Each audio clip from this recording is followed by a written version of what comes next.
My wife died 6 years ago. I watched them lower her into the ground with my own eyes.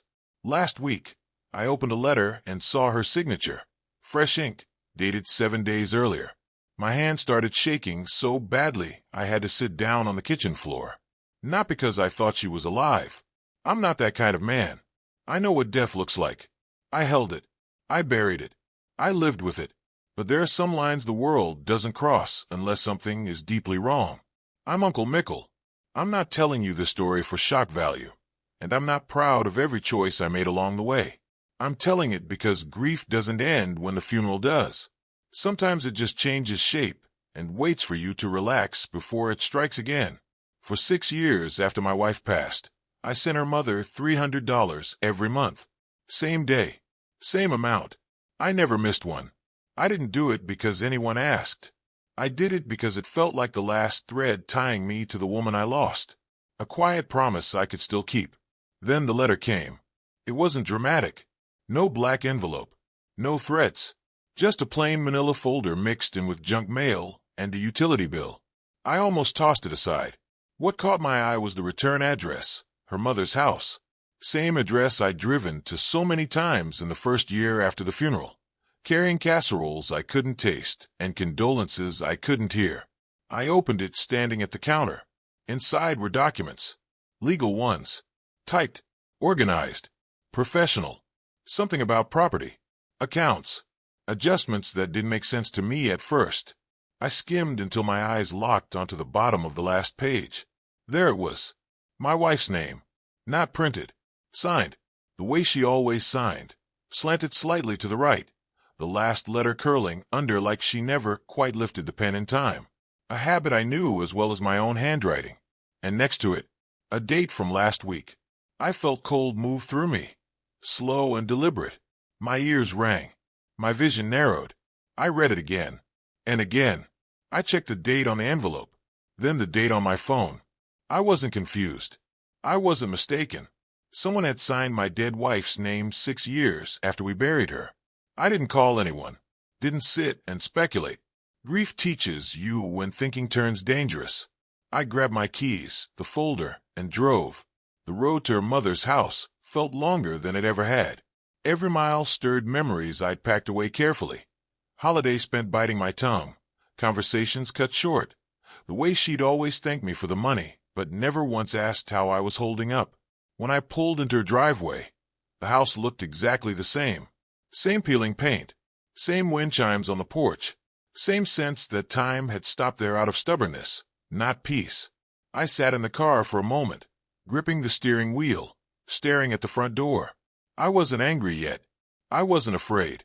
I was bracing myself for the answer to a question I didn't want to ask.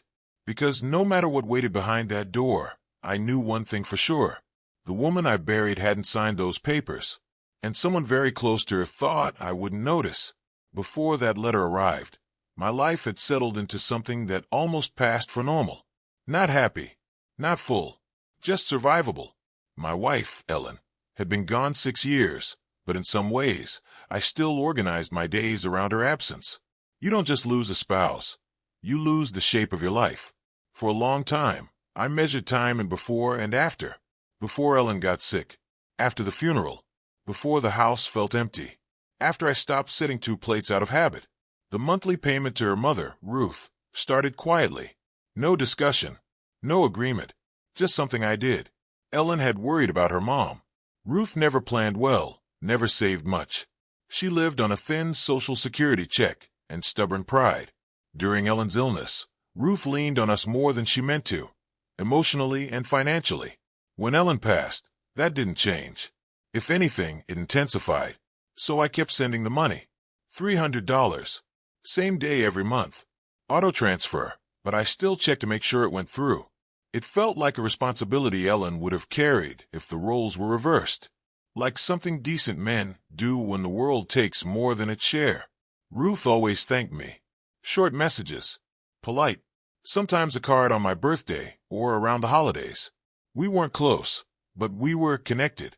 Bound by loss, by history, or so I thought.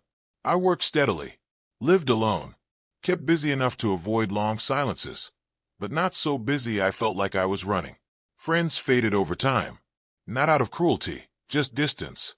Grief rearranges your priorities, and not everyone knows how to stay when it does. I dated once or twice. Nothing stuck. It always felt like trying to build something on ground that hadn't finished settling yet. I wasn't lonely all the time, but when it hit deep. Quiet nights. Empty rooms. The kind of loneliness that doesn't scream. It just sits beside you. Ruth and I spoke maybe 3 or 4 times a year. Mostly practical conversations. She never brought up money directly. Never asked for more.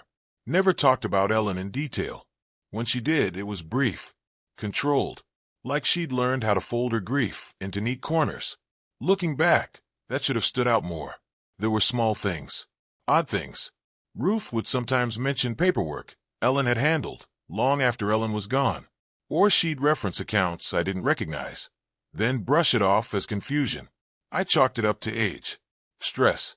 A mother clinging to habits that no longer had a place to land. I didn't question her. Part of that was respect. Part of it was exhaustion. And part of it, if I'm honest, was fear. Fear that digging too deep would reopen wounds I'd worked hard to close. Life teaches you how to coexist with unanswered questions. You learn which ones to leave alone, so you can keep functioning. That was my mistake. Because when everything feels settled, that's when people assume you've stopped paying attention. The letter shattered that illusion. But before it did, before my hand shook and the past came roaring back, my world was small and predictable. Work. Home. The quiet ritual of sending money on the 1st of every month. The unspoken belief that decency, once given, stayed clean. I believed that honoring the dead meant trusting the living. I believed that if something were wrong, I'd feel it. Turns out, you don't always feel the moment something crosses a line. Sometimes you only feel the echo, long after it's happened. And when that echo finally reached me, it carried a name I hadn't seen written in 6 years. I didn't go straight to Ruth's front door when I arrived. I sat in the car longer than I should have, the engine ticking softly as it cooled, the folder resting on the passenger's seat, like it had weight. I kept telling myself there had to be an explanation, some clerical error, some recycled document, some misguided attempt at organization that crossed a line without meaning to. But my hand still wouldn't stop shaking. When I finally knocked, Ruth answered quicker than I expected, like she'd been waiting. She smiled when she saw me, the same polite smile she always used. Tight, careful. She looked older than the last time I'd seen her, thinner maybe. Or maybe I was just seeing her more clearly now. "Oh," she said, "I didn't know you were coming." "I didn't either," I replied. "Can we talk?" She stepped aside and let me in. The house smelled the same, lavender cleaner, and something faintly sour underneath. Nothing had changed. Same couch. Same framed photos of Ellen at different ages, all arranged like a timeline that stopped too soon. I noticed one thing missing, though. The small memorial candle we'd lit together years ago. It used to sit on the windowsill. It was gone. We sat at the kitchen table. I didn't ease into it. I didn't have the strength. "I got a letter from you," I said, placing the folder between us. "Legal papers." Her eyes flicked to it. Just for a second. Too quick to be innocent. "Oh," she said again. "That." I slid the last page toward her and pointed at the signature. "Can you explain this to me?" She stared at the paper for a long moment. Then she sighed and leaned back in her chair, folding her hands like she was preparing for a long conversation she'd rehearsed alone. "I didn't think you'd notice," she said. "That was it. Not I'm sorry. Not there's been a mistake. Not even I can explain. Just that. I felt something inside me go very still." "What did you do, Ruth?" I asked quietly. She looked at me then, really looked. Her eyes were tired, defensive, and underneath it all, something else, resentment. "I did what I had to do," she said. "You wouldn't understand." I almost laughed. Not because it was funny, because it was absurd. "You signed my dead wife's name," I said, 6 years after she died. She flinched, just slightly. "I needed to fix some things," she replied. "Accounts. Access. Ellen would have wanted me taken care of." "Ellen is gone," I said. "And you know that." Ruth's voice hardened. "You've been sending me money for 6 years. What did you think that was?" I blinked. Support. Respect. She shook her head. "It was an obligation." You just didn't realize it. That's when I understood this wasn't confusion. It wasn't grief-driven fog. It was entitlement that had grown comfortable in the dark. She went on to explain how she'd used old copies of Ellen's signature, how she'd spoken to a small firm that didn't ask too many questions, how the documents were meant to adjust beneficiaries on a dormant account Ellen had once mentioned. It wasn't millions. It wasn't dramatic. It was methodical, quiet, designed to go unnoticed. I listened without interrupting. Each word settled like dust on something I'd once thought was clean. You had no right, I said finally. She shrugged. I lost my daughter. So did I replied. That landed harder than I expected. Her face tightened. You still have your life, she said. I have nothing. I stood up then. Slowly. Carefully. No, I said. You had my trust. And now you don't. I gathered the papers and walked to the door. She didn't stop me. Didn't follow. Just sat there, staring at the table like she'd miscalculated the cost of something she thought she could afford. As I drove away, a strange calm settled over me. Not relief, not anger, just certainty. If you've ever realized the person you were trying to honor was being used as a shield for something ugly, you know that feeling. The moment respect turns into resolve. I wasn't done yet. Not by a long shot. I didn't sleep that night. Not because I was angry. Anger would have been easier. I didn't sleep because my mind kept circling the same realization. Whatever Ruth had done, she hadn't just started recently. That signature wasn't a first step. It was a continuation. People don't wake up one morning and forge a dead person's name unless they've already crossed smaller lines and lived with it. By morning, I stopped guessing and started checking. I pulled bank statements going back years. Accounts I hadn't touched since Ellen passed. Ones I'd left alone out of respect, thinking they were settled. Most were. A few weren't. Small movements at first, tiny withdrawals, rerouted statements, address changes that didn't trigger alarms because they'd been done slowly, patiently. I felt sick, not because of the money, but because of the planning. This wasn't grief-fueled panic. This was someone learning the system and trusting that no one would look too closely. I contacted the financial institutions. Carefully, calmly. I didn't accuse. I asked questions. Let them explain their records. Patterns emerged. Ruth had posed as Ellen more than once. Not constantly.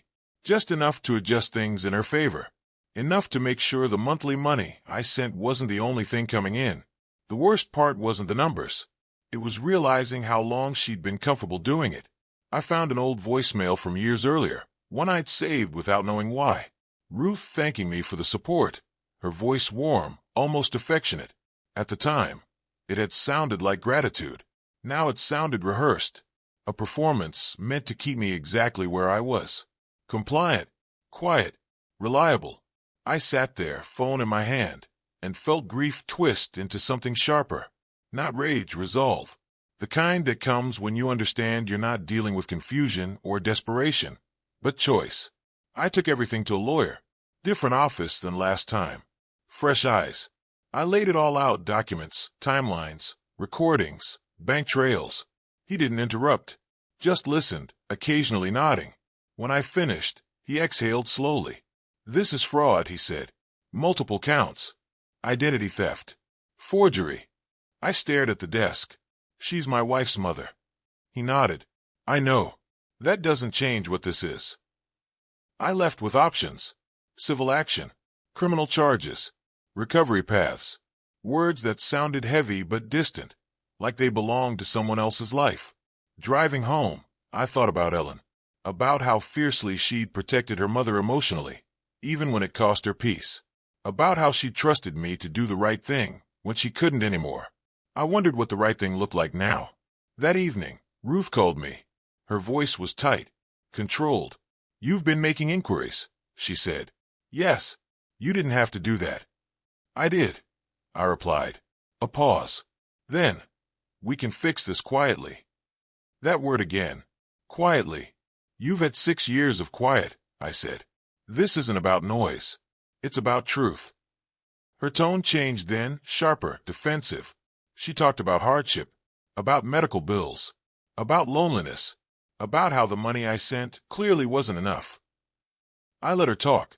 When she finished, I said one thing. Ellen wouldn't have wanted this. There was silence on the other end. Real silence. Not the performative kind. I'm giving you one chance, I said. We handle this properly, or I let the law do it for me. She didn't respond. We hung up without goodbye. That night, I stood in the living room and looked at the photo of Ellen I still kept on the shelf. For the first time in years, I didn't feel like I was betraying her by taking control. I felt like I was finally protecting what remained of her. If you've ever had to confront someone who wrapped their wrongdoing in grief, you know how heavy that moment is. You start questioning your own compassion, wondering if justice makes you cruel. But compassion without boundaries isn't kindness. It's permission, and I was done giving that. The days after that phone call felt suspended, like the air before a storm that can't decide whether it's going to break. Ruth didn't call back. No apology. No counteroffer. Just silence. And in that silence, I made a decision, not quickly, not emotionally, but deliberately. I stopped the monthly payments. For 6 years, that transfer had gone out on the first of every month like a heartbeat. Reliable.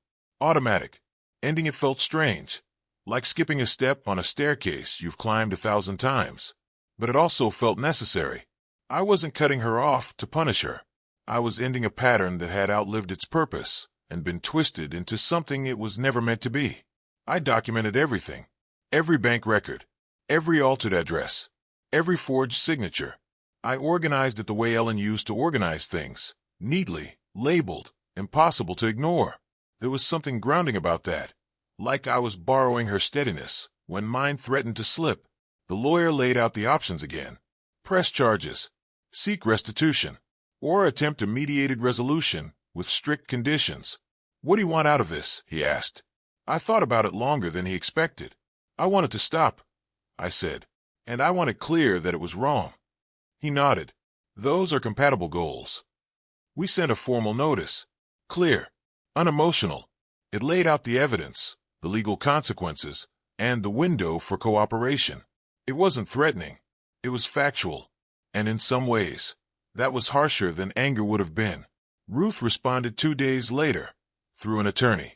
That alone told me everything. Her message was defensive, framed in grief and misunderstanding. She claimed confusion, claimed she believed she had permission, claimed the signature was symbolic. Symbolic. I read that word 3 times before setting the letter down. That was the moment I felt something finally click into place. Not vengeance, not satisfaction, acceptance. This wasn't about misunderstanding. It never had been. It was about control.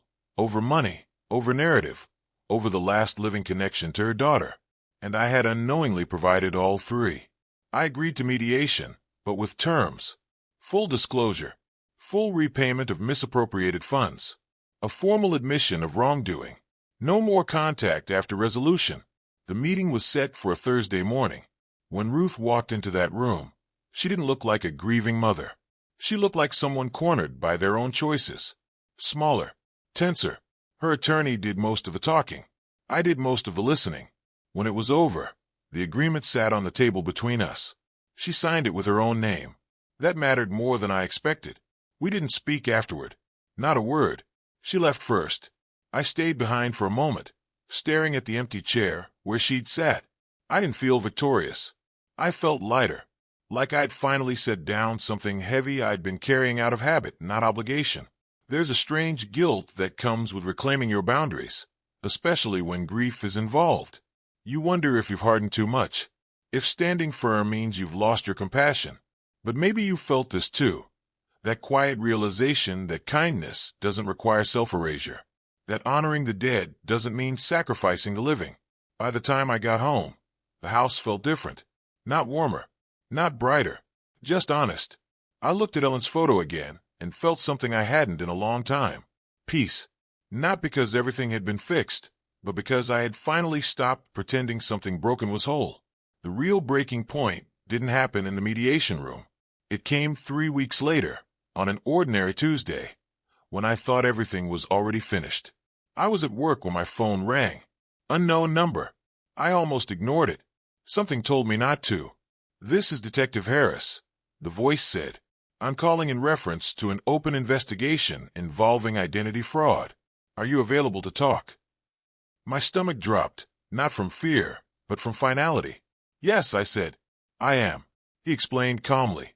Too calmly. The bank, following the mediation agreement, had conducted its own internal audit. What they found went beyond what we documented. More accounts.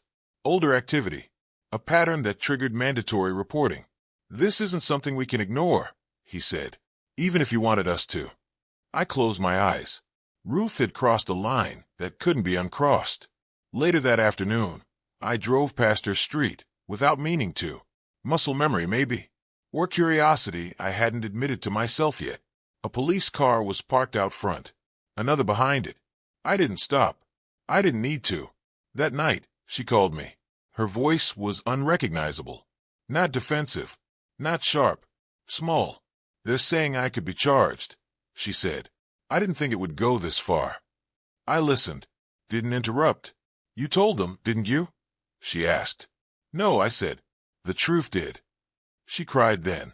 Full sobs. 6 years of justification collapsing under its own weight. She talked about fear. About aging. About how Ellen's death had left a hole she tried to fill with control and money and denial. I never meant to hurt you, she said. I believed that in a narrow way. But you did, I replied. And you used her name to do it. There was nothing else to say. When the call ended, I sat alone in the dark and felt the last thread snap. Not violently. Cleanly. If you've ever reached the end of a long, painful chapter and realized there's no dramatic finish, no speech, no victory, just an unmistakable end, you know this feeling. It's quiet, almost anticlimactic, and yet it changes everything. The charges move forward, not because I pushed, but because systems don't care about sentiment once facts are clear. Ruth wasn't arrested that night, but the process began. Slow, public, unavoidable. I wasn't asked to testify right away. I may never be. My role had already been played. In the weeks that followed, people reached out, distant relatives, mutual acquaintances, asking questions without asking questions. I kept my answers short. This wasn't a story I needed to win. It was one I needed to survive intact. One evening, I stood in my kitchen holding the last check I'd ever written for Ruth. Not to send, just to acknowledge its existence. 6 years of quiet loyalty, folded into a rectangle of paper. I tore it in half. Then again, and for the first time since Ellen died, I felt something release that I hadn't known was still clenched. Not anger. Responsibility. After the investigation began, my life didn't explode the way people imagine these things do. It narrowed. Fewer phone calls. Fewer explanations. Fewer people who felt entitled to an opinion about something they hadn't lived through. At first, that quiet felt lonely. Then it started to feel protective. Ruth stopped contacting me completely after that last call. Her attorney handled everything from that point on. Updates came through formal channels, measured language, neutral tone, no emotion attached. That suited me fine. Emotion had already done enough damage. I learned later that she agreed to a plea deal. No jail time, but restitution, penalties, and a permanent record that would follow her wherever she went. Some people told me it was too harsh. Others said it wasn't enough. I didn't weigh in. Justice, I've learned, isn't about balance. It's about acknowledgement. And for the first time since Ellen died, what happened to her name had been acknowledged as wrong. That mattered. I stopped sending the money, of course. That was done. Final. I thought I'd feel guilty about it, but I didn't. Guilt requires doubt, and by then, I had none left. What I felt instead was a strange kind of grief. Less sharp than before, but deeper. Like realizing a chapter you thought was about love had actually been about obligation. With that gone, I had to relearn how to live without it. I cleaned out the house. Not in a dramatic, throw everything away way. Slowly, thoughtfully. I found old notes Ellen had written and kept the ones that felt like her voice, not her absence. I donated things I'd been holding onto out of fear rather than meaning. The photo of her stayed. Some evenings, I still talked to it. Not like before, no questions, no apologies. Just updates. Simple things. Works fine. I fixed the sink. I'm okay. And I was. Not healed, but okay. Friends started coming back into my life in small ways. A coffee here, a walk there. I didn't explain everything. I didn't need to. People who understand grief know when to listen and when to let silence do the work. There were moments I wondered if I should have seen it sooner. If I'd confused kindness with duty. If sending that money every month had kept me anchored to the past instead of letting me move forward. Maybe. But regret didn't fit the shape of what I felt anymore. If you've ever looked back on something you did out of love and realized it was later used against you, you know how complicated that reckoning can be. It makes you question your instincts, your generosity, your sense of self. What surprised me was this. None of that made me smaller. It clarified me. I learned where my responsibility ended. I learned that honoring someone's memory doesn't mean surrendering your future. And I learned that being the good one doesn't require you to accept being taken advantage of. Life didn't suddenly get brighter. It got steadier. And sometimes, steadiness is the greatest gift you can give yourself after everything else has been shaken loose. 6 years is a long time to carry something quietly. Long enough that it starts to feel normal. Long enough that you forget what it cost you to keep carrying it in the first place. Looking back now, I don't regret sending the money. I did it for the right reasons, and those reasons still matter to me. What I regret is how long I ignored the feeling that something wasn't balanced, that generosity had turned into expectation, and respect had turned into access. Grief blurs lines, especially when love and loss overlap in the same people. You tell yourself patience is kindness. You tell yourself silence is strength. And sometimes it is, right up until it isn't anymore. When Ellen died, I thought the hardest part would be learning how to live without her. I was wrong. The hardest part was learning how to live honestly afterward, without letting her absence be used as leverage, without letting guilt make decisions for me. What Ruth did forced me to confront that, not in one dramatic moment, but in a slow unraveling that stripped away excuses I didn't realize I'd been making. For her, for myself, for a version of the past I was trying to preserve instead of accept. There's a difference between honoring someone and freezing your life in place for them. I didn't understand that until I had to draw a line I should have drawn years earlier. If you're listening to this, and you're doing something out of obligation that you keep calling love, I won't tell you to stop. Only you know your reasons. But I will ask this, quietly, without judgment. Does it still feel like a gift, or does it feel like a debt? Because the moment it becomes the second one, something has already shifted. I still miss my wife. I always will. That hasn't changed. What has changed is that her name no longer carries someone else's choices. It belongs to her again, untouched, respected, and that, more than anything else, lets me sleep at night. So that's my story, folks. If it resonated with you, go ahead and hit that like button, subscribe to the channel, and tell me in the comments where you're listening from. I want to know how far Uncle Mickle's voice travels. Kindness should come from the heart, but it must be protected by boundaries.